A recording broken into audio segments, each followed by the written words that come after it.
I can remember standing there, and the only thing that I could think of, the only thing running through my mind was, does he know that this gun is loaded? Does he know how hard I've worked to get here? And does he know that I have a daughter on the way? And I pulled out my gun and I put it on the table in front of him. I took off my badge and I put it on the table. And I walked back to the locker room and I felt like this failure.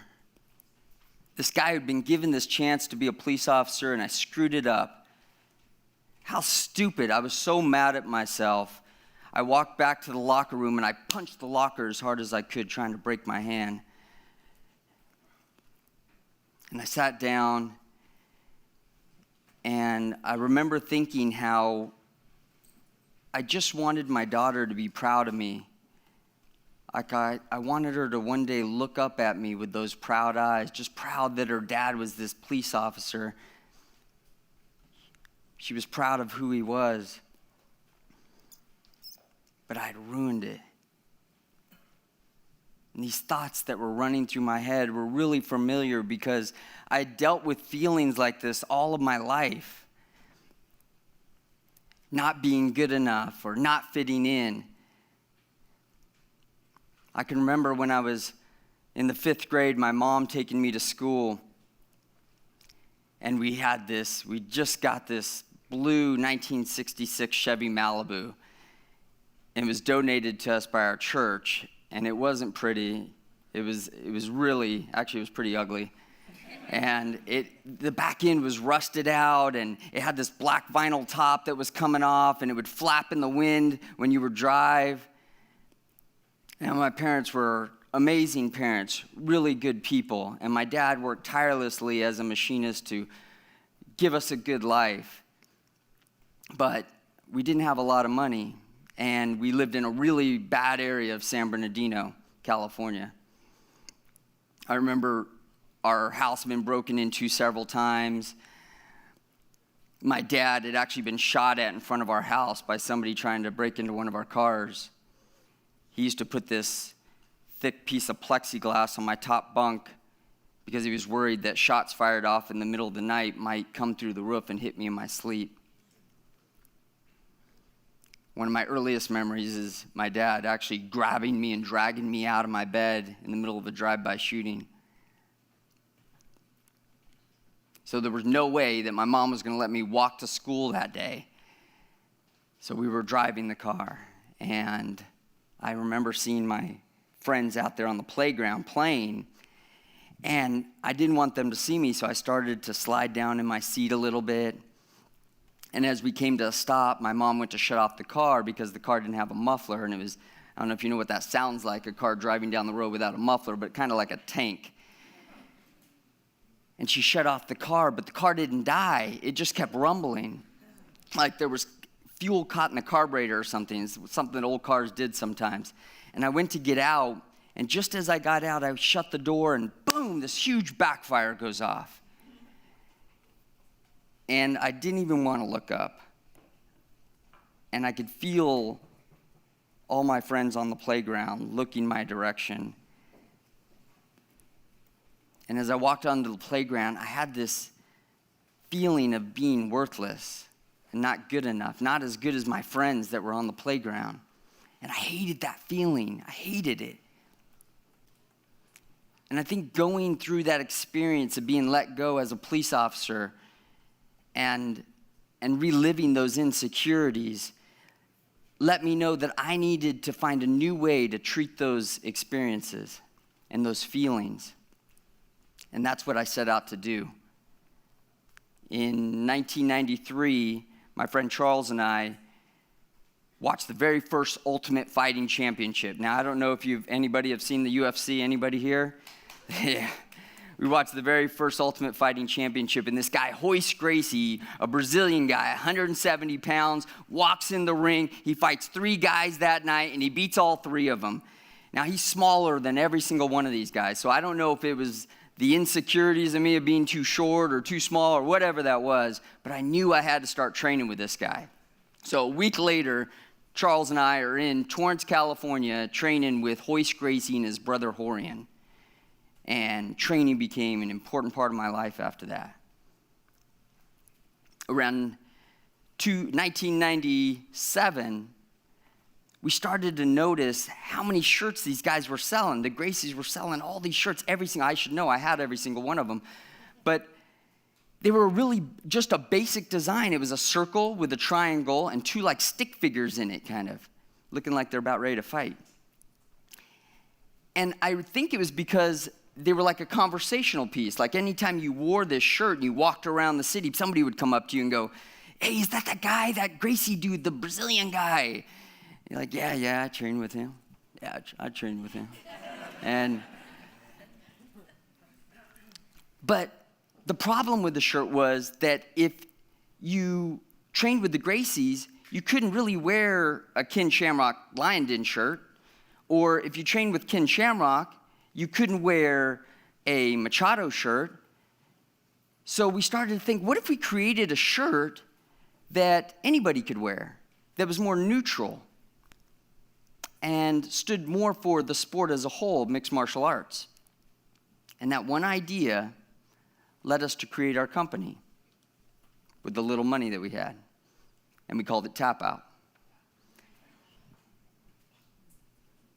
One of the first shows we ever sold at, or the first show we ever sold at, was this small show in San Bernardino at the local YMCA. And there were two mats set up, and we had our 3x3 table, and we had set up 4 shirts, and we had like 12 of each shirt. And we were super excited to sell our clothes for the first time. But about halfway through the event, we realized we hadn't sold anything yet. And the disappointment started to set in. And then this guy, John Lewis, in the back of the room, he walked up to the event, and everybody knew who he was. He was a UFC fighter. And he walked up to our table, and he actually bought 2 shirts, and he put one on. And he started walking around the event after that. And then another guy comes up and buys a shirt, and another guy buys a shirt, and another guy buys a shirt. And then by the end of the show, we had sold all of our shirts.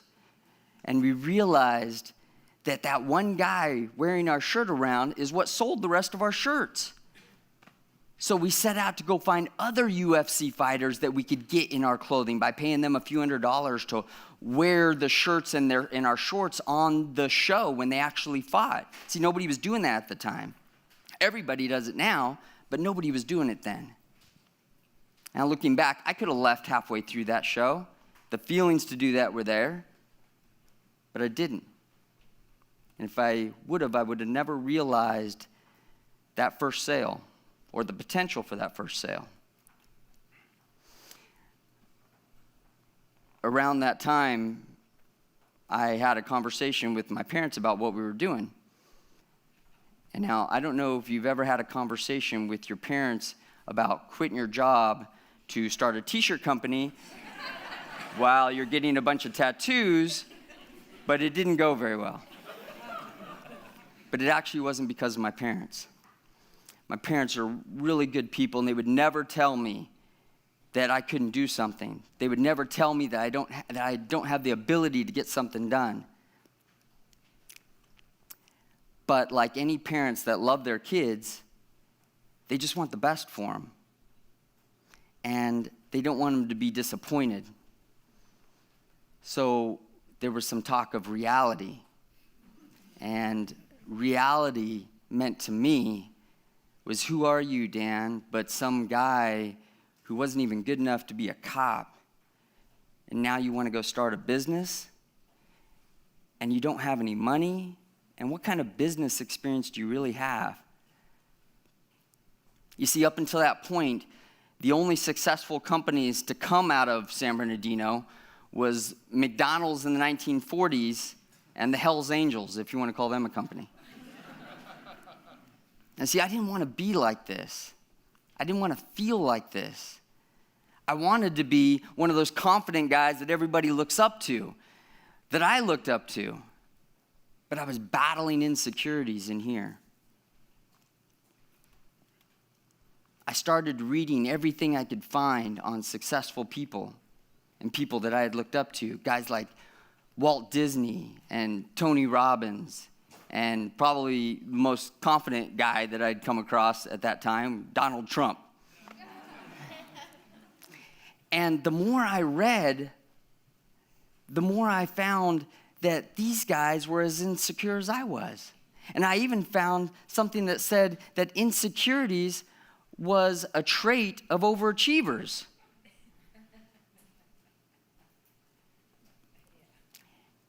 The difference, though, is that these guys actually got past all their insecurities.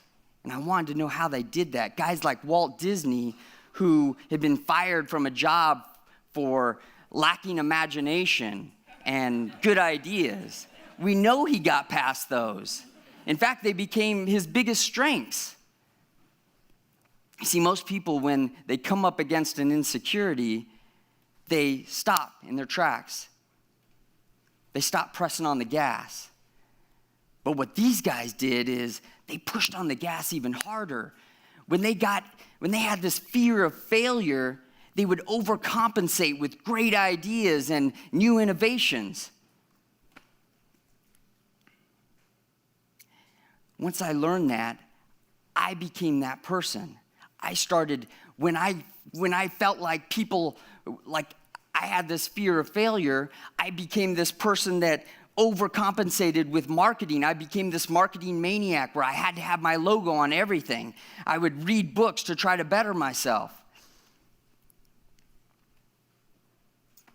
In 2005, the UFC came to us, the owners of the UFC, and said they were going to do a reality show called The Ultimate Fighter. And we knew we had to be on this show. We had to get our stuff on there. Our fighter, Chuck Liddell, was going to be one of the coaches on the show. So Chuck was letting us crash on his couch in Vegas.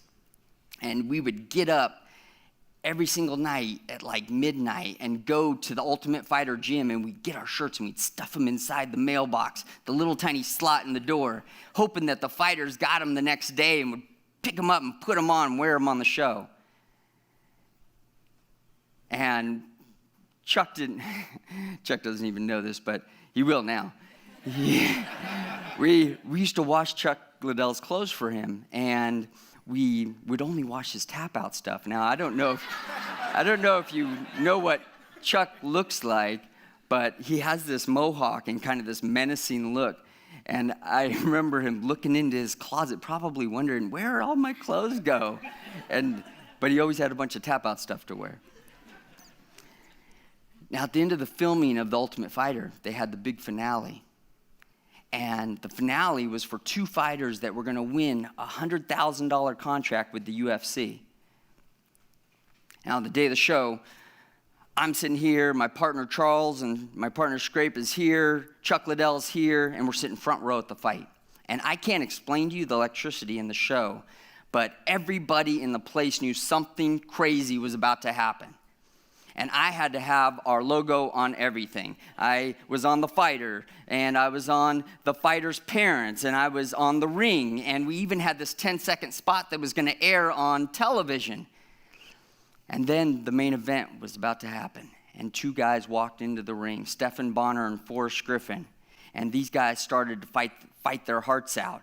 Back and forth, neither of them giving up anything, and the crowd's going crazy, and they're all standing up, refusing to sit down. And at one point, Dana White, the president of the UFC, comes back to Chuck Liddell, and he whispers in his ear, Chuck, there's 10 million people watching this fight right now. Now, up until then, most UFCs had about maybe 200,000 people watch a pay-per-view event, and now there's 10 million people watching. At the end of the fight, both fighters stood up with their hands in the air, neither of them knowing who actually won the fight. And everybody in the place knew they had just witnessed something special.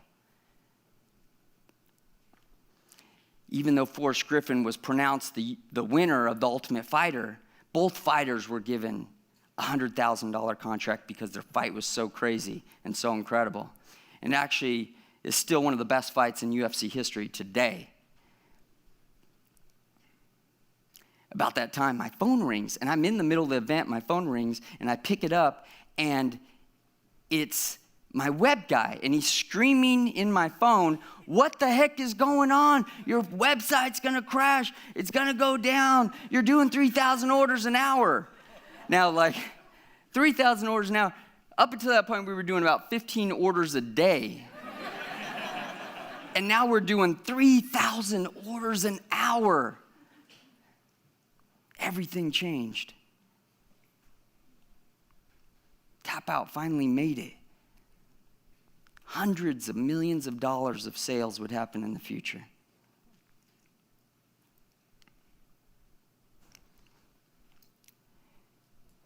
In 2010.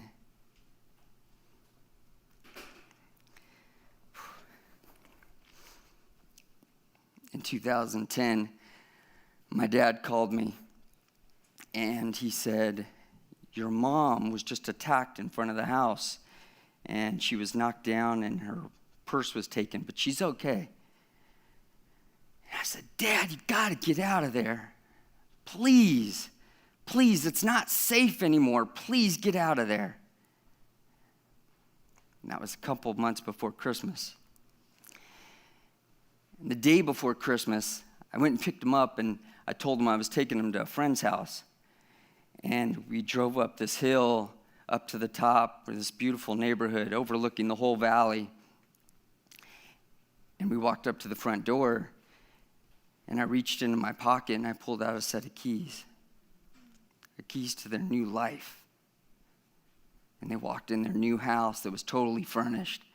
And they walked into their garage, and there was a brand new white Lexus in there with a big red bow around it.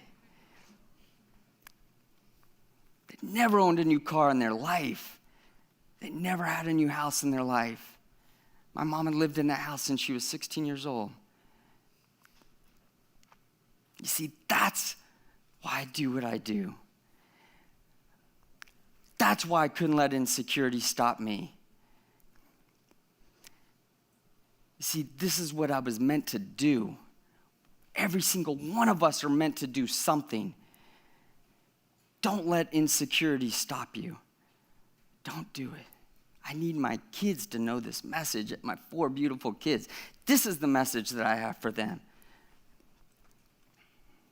My hope for all of you is that you can all achieve what your insecure self once thought was impossible.